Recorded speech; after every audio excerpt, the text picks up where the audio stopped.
Let's get the latest on Cyclone Alfred. It's set to hit Queensland and northern New South Wales overnight tomorrow.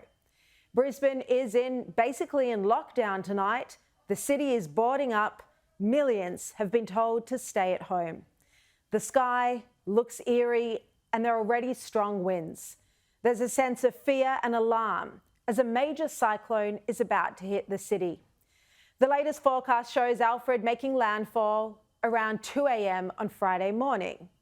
Brisbane CBD is predicted to be in the eye of the storm.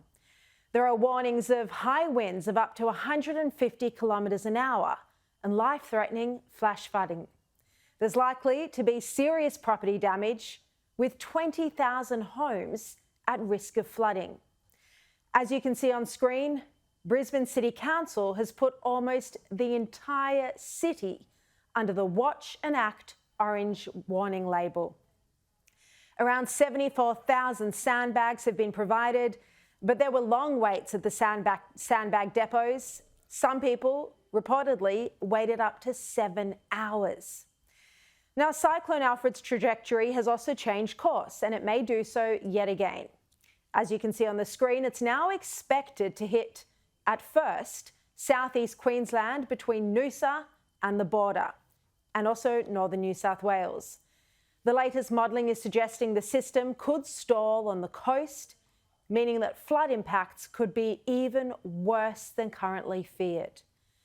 There are warnings for those living from Double Island Point, south of Fraser Island, to north of Grafton in New South Wales.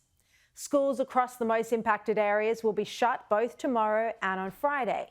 But already 122 schools between Tweed Heads and Yamba were closed today, along with some in Brisbane.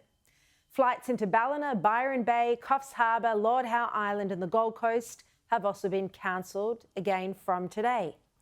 Families are being told to consider evacuating if they're in a storm tide zone or where there could be flooding. And if you're thinking of evacuating, the experts are saying you need to make that decision quickly and go stay with friends or family before it's too late. The SES will speak to people who are in a vulnerable situation or who are concerned about their living arrangements to relocate on Thursday. Speak to family and friends, speak about an opportunity to move out of their house on Thursday, because by the time of Thursday evening into Friday morning it may well be too late. You've made that decision to stay in your house.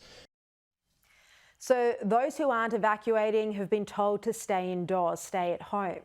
Here was the Queensland Premier, David Crisafulli, today, and he said what he's most worried about is the rising water.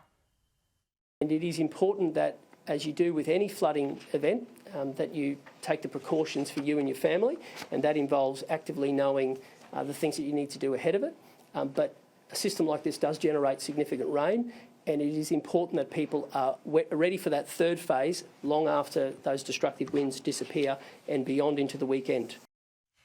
Public transport services will also stop tonight. There are none operating on Thursday or Friday in the affected areas, and families across the city are stocking up on torches and food.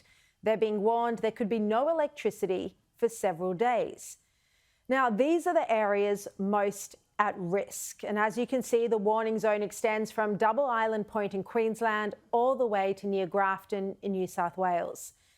There's high alarm about just what the impact will be, and families are bracing for no power, perhaps no running water and severe damage. We pray there'll be no loss of life.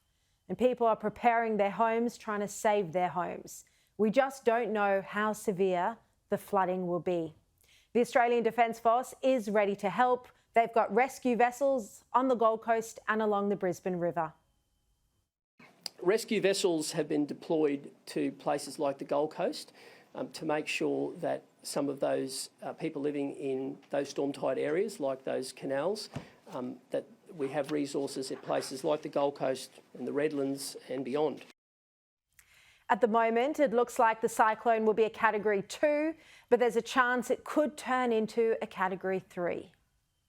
It's expected to remain as a Category 2 as it approaches and at the higher end of that category. There is a small percentage of our modelling that does alert the risk of it strengthening further, but we'll watch that very closely.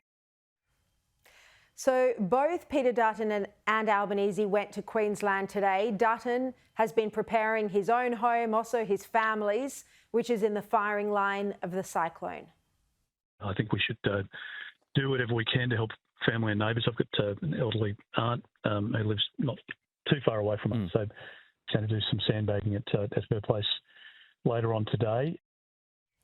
And Peter Dutton said Albanese would have a tin ear if he still went ahead and called an election as the East Coast was grappling with a major cyclone. Dutton said that Australians want Albanese to be governing, not campaigning. I'd be surprised if he calls it this Sunday or Monday for the 12th of April. Now, some people will have lost everything. That's the reality of these weather events. And to go to an election at that stage, at that time, I think the Prime Minister would have a tin ear to do that. Yep. I think people probably want from their Prime Minister governing, not campaigning at a time like this. And you'd have to ask, how could Albanese put his own personal political interests ahead of the interests of millions of people who are petrified ahead of this cyclone? And after the cyclone, they'll be engaging in a massive cleanup effort.